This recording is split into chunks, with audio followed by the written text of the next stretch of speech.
let's see. Okay. So I'm just going to pull up Facebook so that I can actually read those questions. One moment, Kirill. Sure, I'm very honored that you have me on and you think about me, and this is great.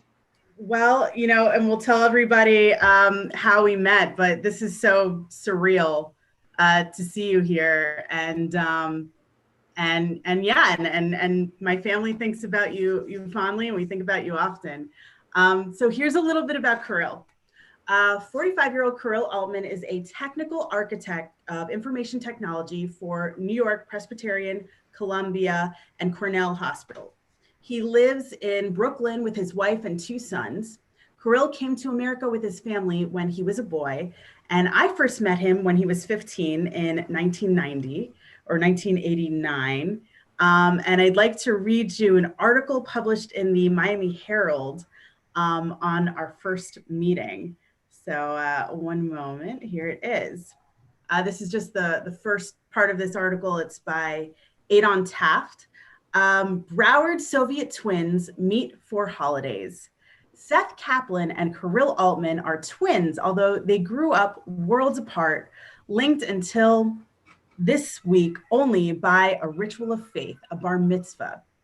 They had never met, but when Seth, a ninth grader at J.P. Terravella High School in Coral Springs, spied the Miami Dolphins cap coming down the Pan Am ramp Sunday night at Fort Lauderdale Hollywood International Airport, he knew the kid wearing it was his friend from the Soviet Union, just arrived on a flight from New York.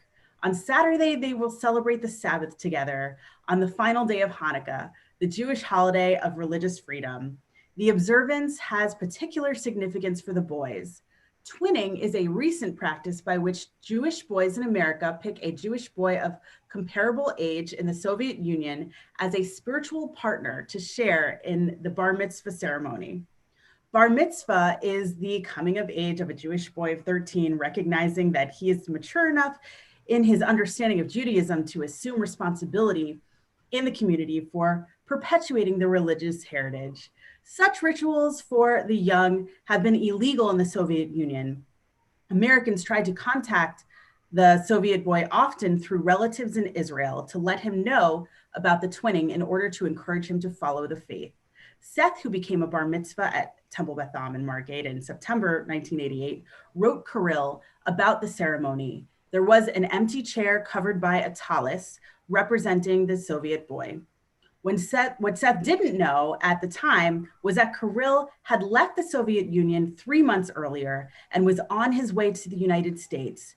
Nor did he know that Kirill had become a bar mitzvah before leaving Tashkent. And so Kirill, I'm just so it's bringing back a lot of memories for me just Very much so, reading yes. that. So I'm wondering if you can tell me what went into that. You had a secret bar mitzvah in Soviet Russia. So how did you and your family make that happen?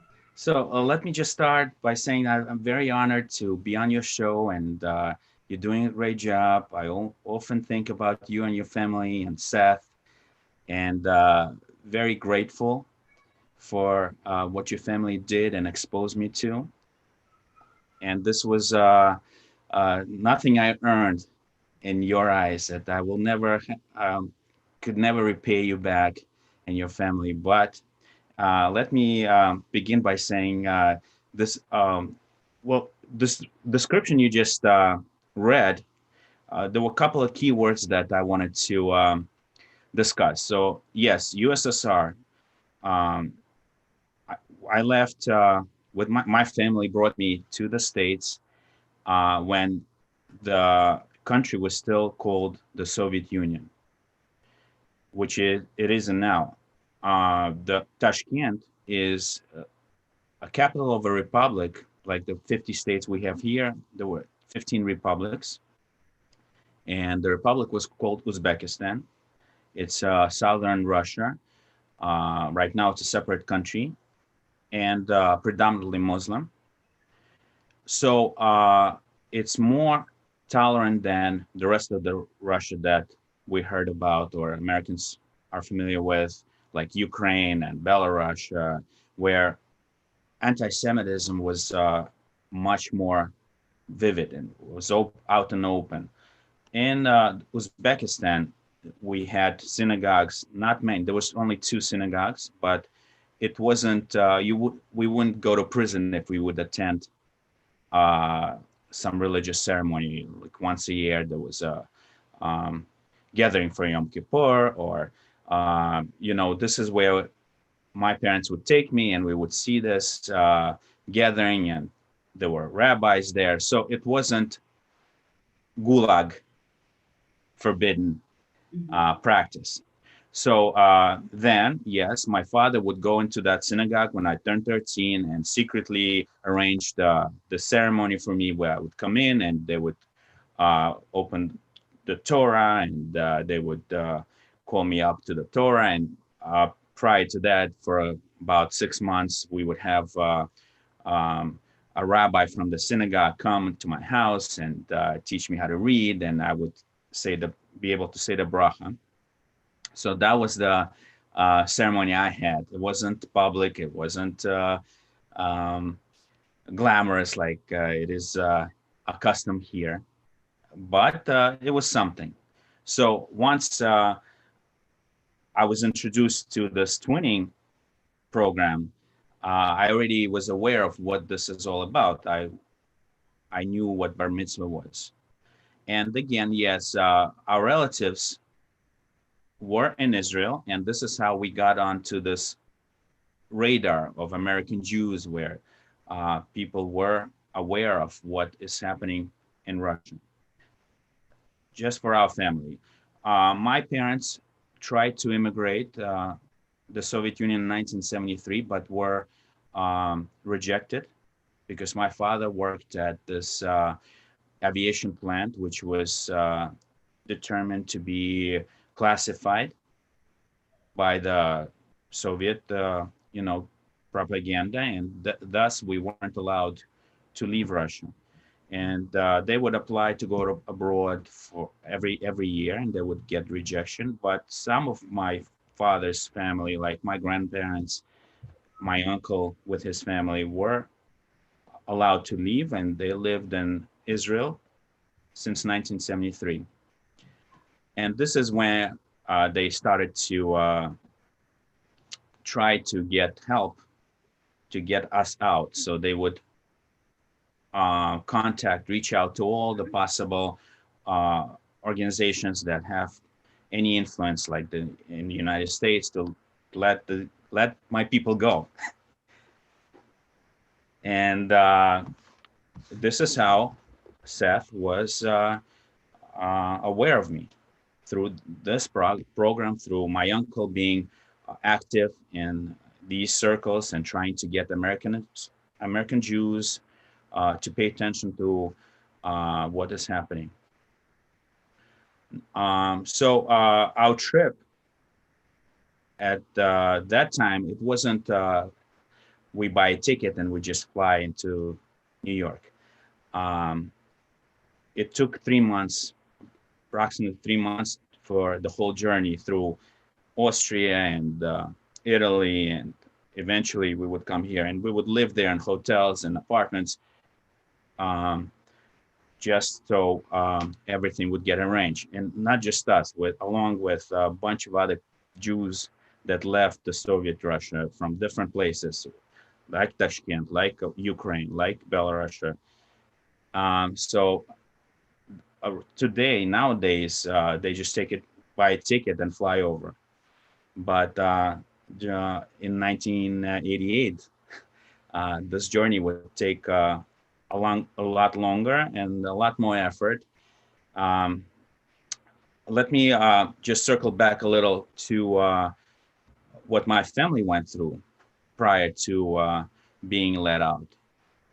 Every year, my parents would apply for permission to leave on a permanent basis to immigrate to Israel or Russia, to Israel, America, and they would get rejected. And every time my father would have to find a new job, because it was frowned upon by all. Imagine you would come to work and everybody looks at you as a traitor, and that would be impossible to work. And so it was a struggle. So every year they would try to leave, and eventually Gorbachev was the one who unscrewed that screw a little bit and let things get a little easier for the Jews. And little by little, slowly, eventually they would let us out. In fact, there was no secrecy. I spoke to my father many times about this. What was the, classified information that you had? Why was it so hard to leave? And in fact, there was nothing. He was just, he was an engineer who knew how to build airplanes.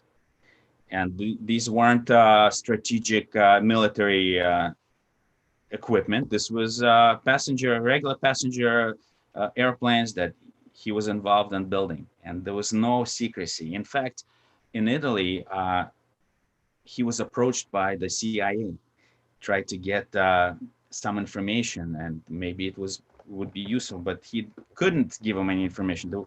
He didn't have any information. So they would do that. Yeah, CIA would approach these people to see if they can get some information, strategic information from these people who just left Russia. And they would offer money, and they would offer different things. But unfortunately, my father did not have any classified information that the CIA would pay for. Anyway. Bummer. Yeah, I don't know if it was a bummer, but and my father had a friend who started to work with CIA instead of leaving Italy when we did in like 2 months. That family was stuck there for nine and a half months, and this was it wasn't an easy traveling arrangement. 20 people would live in the same room with suitcases and not much money. So of course, it's better to get and finish with this journey as soon as possible. So it kind of worked out. So when we first came to America, I barely spoke any English. And I remember your family reached out and had that incredible proposal for me to get on a plane. I was still off the boat, as the term is, and this was literal. I did not know what to expect. I would get on the plane and get off the plane, and I would meet all of you guys with smiling faces and happy children. And Seth, my age, he was my age, and he had all these questions for me, and I had all these questions for me. So I felt like we clicked right away. And I remember looking at your father, Len and Gloria, and this was my first exposure to people who it is normal to practice Judaism and Hanukkah, and you would get like gifts, and I would get a gift every night for 8 days, and out of nowhere. And so it was surreal. I did not expect any of that. I will never forget what happened. And this was a miracle for me. And this was like a fairy tale. I came to a different world, something that I didn't know existed. I'm not even talking about Disney World. I'm talking about your family. I saw how, it was normal.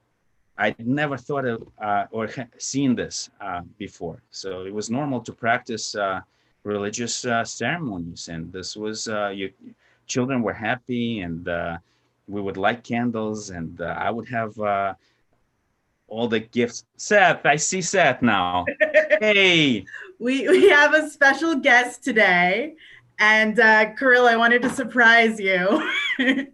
How's it going? Hey, how are you? Great. Let's see if I can get the audio a little bit better. See, while Seth is working out his audio, I want to introduce everyone. If you may have seen Seth on one of my programs before, this is my brother, Seth Kaplan. And welcome to Nosh Schmooze, Seth. Pleasure. This is great. And so Kirill was just telling everybody about his experience, coming to Florida and being with our family for Hanukkah and going to Disney World and what that was like for him, and connecting with you. I'd love, Seth, if you could share a little bit about. And what did he say? Did he say that it was so traumatizing that he wanted to run back to communist Kiev and everything, right? It was just deal with all that. Better to deal with it. That's exactly what he said. Yeah. So my biggest impression was that was not the actual Florida or Disney World or being on some trip that I never went on by myself. It was your family. It was your parents, and how they, the whole family practiced Hanukkah, and it's a religious ceremony every night that I never seen this before, and that was my first exposure to normalcy. And this was, freedom, like freedom of religion that immigrants come here for. And so I really appreciate that. I appreciate this country for that. You set me up with thoughts of what am I going to talk about. I was going to talk about the actual love for this country, and the immigrants do actually love this country. And I had to go through certification, becoming an American citizen.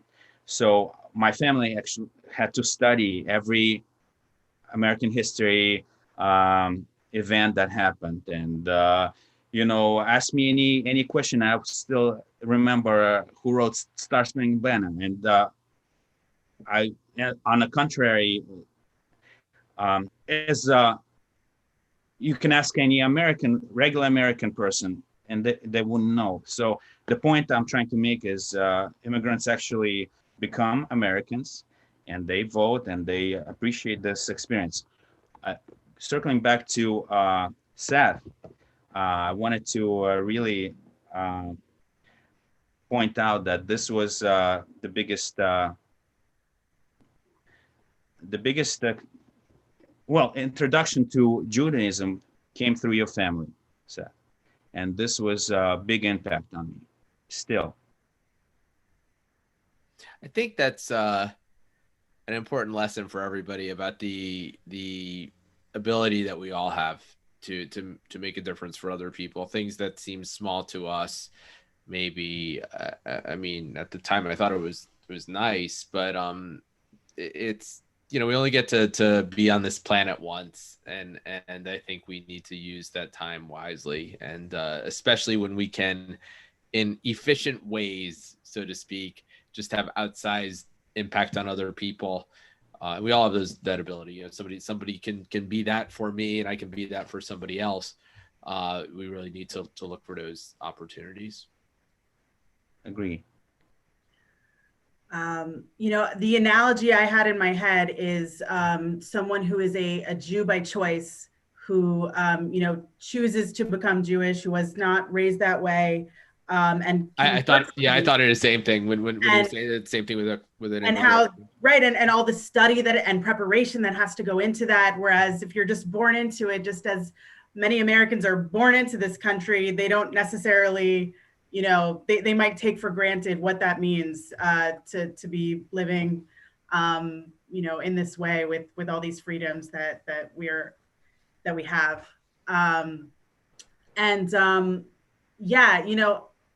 Seth, I'm curious if there's like a specific memory you have from our time with Kirill when you were 14, Kirill being with our family and what that was like. Yeah.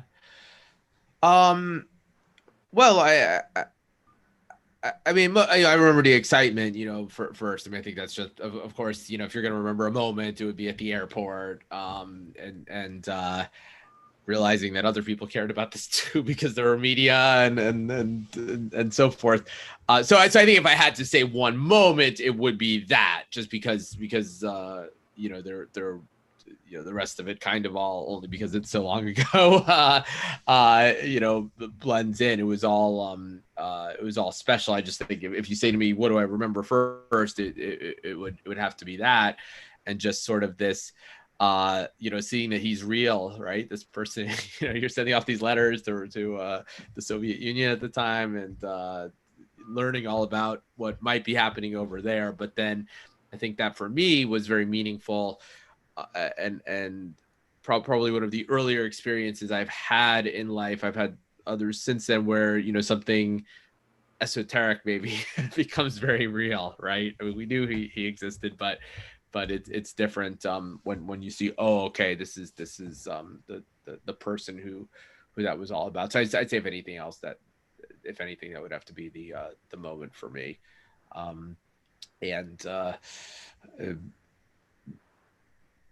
Yeah, wow. But I also just have this sort of this holistic recollection of the time there, and I remember that time in Disney World in ways that I'm sure there are other trips to Disney World, because we lived in Florida and went a lot, that I have no recollection of, or only the vaguest recollection of, and that one, obviously, I very much remember being there. I remember I mean, I do remember this sense, Kirill, that just like when you're with, you know, a kid who's like maybe, you know, a toddler or someone who's doing something for the first time, and there's like excitement about it, that, you know, you being with us, there was just so much excitement coming from you, and everything was like new for the first time. And there was just this like joy in being able to witness you in that and be a part of it. And that was really special for me as a 7-year-old, I think, at the time. So yeah, guys, I actually have some pictures from back then that I'm gonna embarrass you with. Oh my goodness. And I'm gonna say I'm gonna look at the pictures, react to them, and then I'm gonna have to run because I have to be out in Lebanon, Pennsylvania, which is about an hour from here, for a 2:00 meeting. Anyway, so oh my goodness, yeah. This I have seen since then. I've seen the clip, not recently. So this was in the airport. Right. When Kirill first arrived. Okay, this I had not seen recently. Wow. Around Hanukkah time, when it was cool in the air in Florida. This is, you know, they're not the most wonderful pictures, but you can get the sentiment here. No, of course. So happy. There's a menorah there. We're lighting the candles. Wow. You guys haven't changed a bit. Neither of you. Oh my goodness. It's so our father was younger than I am now, than Kirill and I am now. Wow. Kirill sent me this one. Oh, that's great. Oh my goodness. And our brother Brian there. And there's, yeah. And Kirill took this one of me as well. Oh my goodness. And of course, for me, whenever I see those pictures of you, we have a 5-year-old, I mean, as you two know, but who, the 5-year-old redhead, who yeah. So you were just a bit older then, but she looks so much like you. And people say the same thing about my son. And yeah. So, and I just want to mention also that since last Seth was on our show, he's now a reporter in Harrisburg, Pennsylvania, and arrived just in time to cover the election craziness. Yeah, I came to this sleepy TV market, Harrisburg, right? Who's ever heard of that? No, really, that was what I was sort of deciding where to go, and you're making these lists of pros and cons. I really thought, and it was fine with me, but I thought, well, it's maybe a little bit of an obscure market from a news perspective. There were other things I liked about the place. Obviously, it's where I chose to come. You used to being on TV, so this is not offset. Right. It's just a it's my first time back full time in local TV news in a very long time. But yeah, I've been around it for a long time, and I was excited to do it. But really, I was talking to a friend in the business before, when I was sort of deciding and talking to different people, and we both sort of agreed, yeah, Harrisburg, it's maybe not the most interesting from a global perspective news market. And so and here we are with the eyes of the planet on our market, and it was strange to see all these places that are very familiar to local people here, but that nobody else had ever thought about, our state capital and so forth, in the news the way it has been. Awesome. Absolutely. I like to think that, the experience of our family with Kirill maybe, helped widen your perspective, Seth, and, allowed you to jump more into the journalism field, even though you came out of the womb wanting to be a journalist.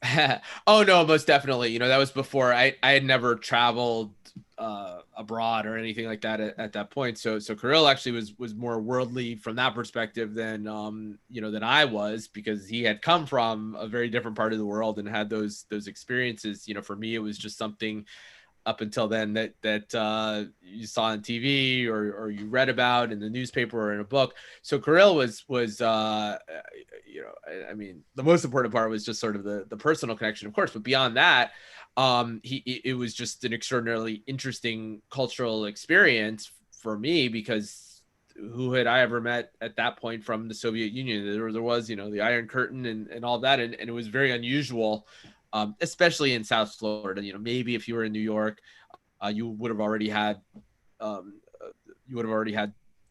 a little bit of a wave of migration to there. But for me, it was just something that I never had. So no, that was definitely the closest thing I ever had to actually being able to travel and to meet somebody from a different place. Again, I think that was secondary to just the fun we had and just the personal warmth that we experienced. But absolutely, that was a formative experience. And I'm curious, did you guys keep in touch all of those years, or did you reconnect at some point? Yeah, we reconnected. The last time we saw each other was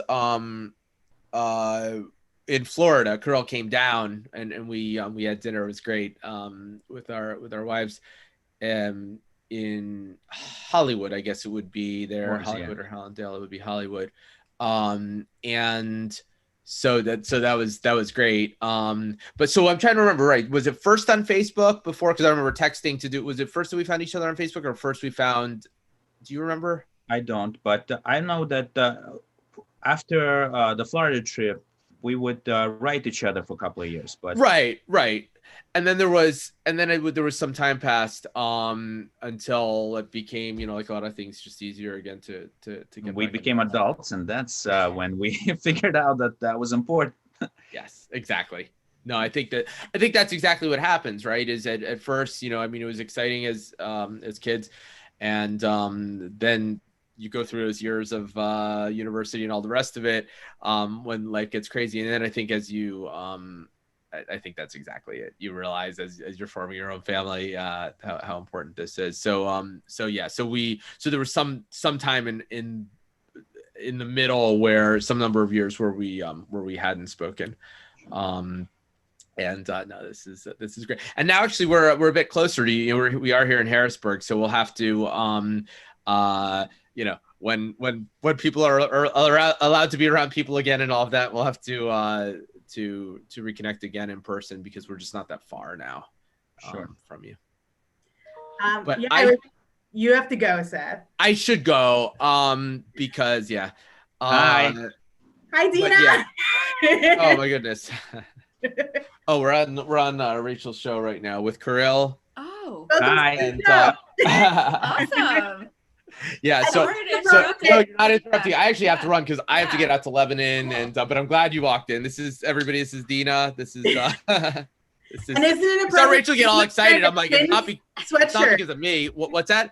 Isn't it appropriate that Dina's wearing a twin sweatshirt when Yes, but the show about the. Oh, that's right, Kirill. He was my bar mitzvah twin. Wow. Yes. Oh, that's amazing. The sheriff. Now these true. just to clarify, these Yeah. are this is not the The Minnesota LG twins because we're Nats fans. Yeah. These are this is the South Korean, the Seoul, the baseball team over there, which is called the Twins. Owned by the LG. Sponsored by LG. Yeah. Sponsored by LG. By LG, yeah. So some good product placement there Yeah. for LG. Feel free to use whatever Korean manufactured cell phone you like, or perhaps from another country. I have a Samsung. We have Samsungs, right? So we're South Korea, but not LG. Or just watch some Korean baseball. It's really yeah, fun. exactly. KBO. Yeah. All right. So anyway, that's the story. Thank you so much for joining us, Seth. Yes. We're going to talk a little bit more with Kirill, and maybe our families can do like a Zoom Hanukkah candle lighting this year. I would love that. Let's absolutely find the right night and we'll do that for sure. Cool. All right. Well, thanks for joining us, Seth. Okay. All right. Love to both of you and to family, and we'll talk soon. Great to see you. Okay. Likewise. So I totally surprised you with that, Kirill. That was very pleasant. We didn't actually know if Seth was going to be able to join us because his schedule's been so crazy with the election. But I'm glad he was able to do that. Oh, and my mom just texted me that Hazel is waving at everybody. My daughter. So my parents both say hi to you as well, and they were so excited that this was happening today. So again, I wanted to thank your parents, and my vivid memories of that trip are times which is probably strange, not the times spent in Disney World, but the time that we spent in that van and hotel rooms and lighting the menorah and the love of your parents that they extended to me. It was out of nowhere, and I was really impressed. They are very loving people, and that is why we Florida. And you're not the first person to notice that about them. One of the memories that I have is, English was like this new world for you at the time. And you would make these comments reminiscent of like Yakov Smirnov about the English language and like, you go to jail for good, but you don't go to jail for good. You go to jail for bad. And I just remember like never really thinking about English in that way before and like, yeah, you're right. I would translate everything. Yes. This is how I would speak, by translating my thoughts from Russian to English. Yes. Mm-hmm. And I think learning a new language, we learn so much more about the world, and meeting people from other cultures. And you were one of my first experiences of that, just meeting someone from a world outside of my own. I'm curious if you have lessons from your journey out of Soviet Russia or the Soviet Union that you'd like to impart on your sons. Well, I tried to have my sons think the way I do. So, of course, my wife and I play a big, every decision we make together, obviously. Like, for instance, one of the decisions we made was to only speak Russian in front of them, around them, and so that to force them learn this language. Otherwise, so at around 4 or 5 years old, my youngest is 4, and he's just starting to learn English, but he's fluent in Russian, and my 12-year-old doesn't speak any Russian at all, like during the day, but he's very much fluent. So just an example of how we try to have, we want to have them share the same values as we do. So we like with this language, for instance, we know that they're gonna learn English naturally, okay, in school with their friends. They, like I mentioned, my 12-year-old doesn't speak any English, any Russian to any of his friends, although we live in a community who are predominantly Russian speaking. And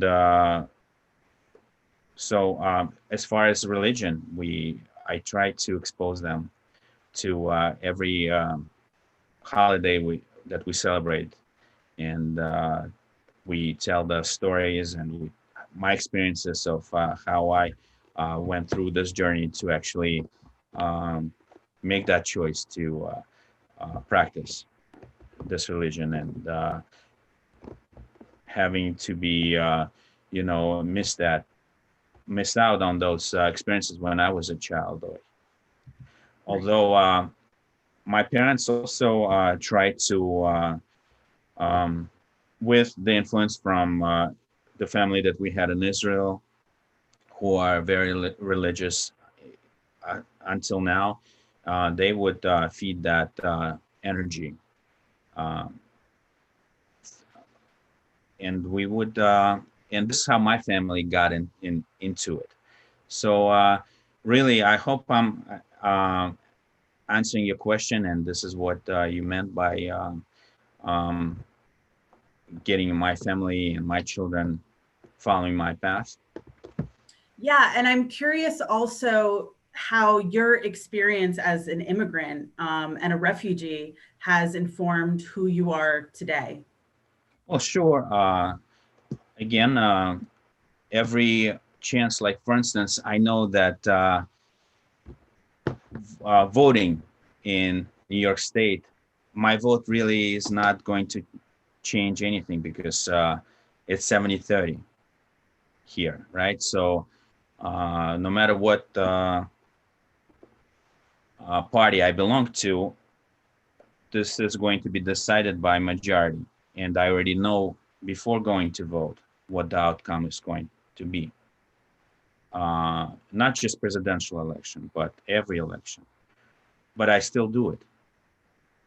I still go out and stand in line, and I still, even though I know that really it's a drop in a there's no I won't make any impact, but the experience of doing this is important to me because I came to this country through this path of being a refugee and seeking freedom, religious freedom, political freedom, having an ability to think for myself and not being scared of expressing myself. So all these things that I appreciate in my life now were due to the fact that I lived in a country where it wasn't allowed to practice religion or think for yourself, or having, even now, Russia is democratic, but they still have this king who lives there, and those people don't have any options to have a different representation or different government, because everybody knows that the rule is going to stay in place. So, but here, this democracy is being tested every day, even especially now. This is as close as it gets. And the beauty of this is of having this kind of close election, for instance, which is like right now, it's happening right now. And I appreciate that because I know that this is how it's supposed to be in a free country. So this is why I appreciate it. And that being said, I know what it's like not to have that. Absolutely. And that being said, I know that there's a lot of excitement in the air in Brooklyn right now. It seems like it's an interesting time to be there. Can you speak to that at all? Have you experienced anything? As far as the election? In the past week, yeah. Well, it's quite the opposite. Most of my circle is very disappointed and heartbroken. Mm-hmm. On all ends, either the actual, the local temple, the local synagogue, that circle, that congregation is very upset, and or all of the friends that I have and peers that I'm around are very upset. So it's not a joyous celebration, Mm-hmm. unlike what you think is Brooklyn. Well, what you see Brooklyn is on TV, people are dancing on the street. That's not who I'm around. There's many Brooklyns within Brooklyn. Yes, so it's there's a bit of everything. Mm-hmm. And it's been like this for a while. In fact, as I mentioned to you before, countries is divided in my living room. Yes. So my vote did not count this year, right? And I remember. Let me tell you the story. I woke up at polls opened at 6:00, and I thought, okay, maybe we should. I tell my wife day before we should go before COVID gets there. We should go and vote. So I wake her up earlier morning, and she says, "Let's not go. What difference does it make? Because if you're gonna vote for one guy, I'm gonna vote for a different guy. There's no reason for us to go." And I still went, and she still went. So just because this is our right, and this is the right that I appreciate very much. I didn't have that right. There are countries where people don't have that right. Absolutely. And to that point, I'm curious if you have any advice for immigrants that are currently going through that journey or attempting to make that journey to, be in the United States or, escape religious or political persecution. Well, right now it's a little bit different than what it was like when my family was there. It wasn't. Well, I don't think it's really frowned upon and to have religion and practice religion right now. Well, it's a Christian country. Russia is Christian, and Uzbekistan, where I used to live, is a separate country now. That's Muslim, and people practice religion, so it's not forbidden anymore. Come here. Why come here? I wouldn't say come here for the freedom of religion, because that they can have that there. But of course, there are countries outside of Russia where it is hard. You can't have your own political opinions or ideals and things like that. Sure, but I don't know what I can give them as an advice. My focus was on the freedom of religion. We were not allowed to be Jews. This is why, ever since I was born, the secret conversation that I had in my house that were not allowed to be spoken outside of, were someday we're gonna leave, someday we're gonna go out there where this is okay to practice religion, to have matzah for Passover, and this is going to be someday it's going to work out. So this was my focus, and this was my dream, and my family's dream. So for that, this country is the greatest country in the world. And may it continue to be so. Kenny Hiratson, I hope that our kids will continue to enjoy democracy as we have. And Kirill, I'm so grateful that you were able to join us today. Thank you so much for doing this. This is the first time I've seen you since you came to Florida in 1989. So it's been quite a few years. So thank you so much for coming today. And I really do hope that one of the nights of Hanukkah that our families can get together on Zoom and light the candles together. That would be wonderful, yes. Awesome. So let's make it happen. And I just want to let you know, we've gotten some comments here. My dad commented, memories for me too. And Sharon said, as with every naturalized citizen, they learn and know so much more about our country than we who were born here do. And I think the same applies to Jews by choice. And so thank you so much. This has really been lovely. And I know you have another meeting to get to. And Sure. I want to thank all of our viewers and Cantor will be leading Morning Minion on Thursday at 9 a.m. So have a beautiful day, and we'll be back